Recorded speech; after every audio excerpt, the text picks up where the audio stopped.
Chief Minister Siddaramaiah is a gentleman, and though perhaps we had invited him 2-3 days ago when there was a VIP Christmas meeting and he was not too well, but then he said, I have to pay a visit to the Christians, and he came here, and I was very much encouraged and edified by his good gesture to us. Did you discuss anything regarding the Christian community? Actually, we didn't discuss much, in the sense I thought not to take it to the level of discussions, because he has come to greet us.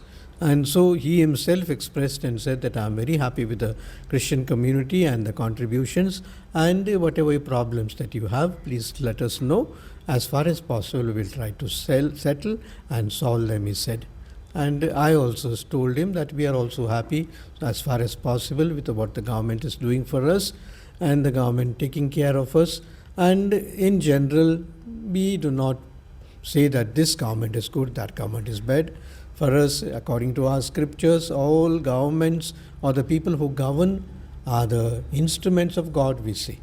Whatever they do, good or bad, we receive it, we accept it, and we pray for the good governance.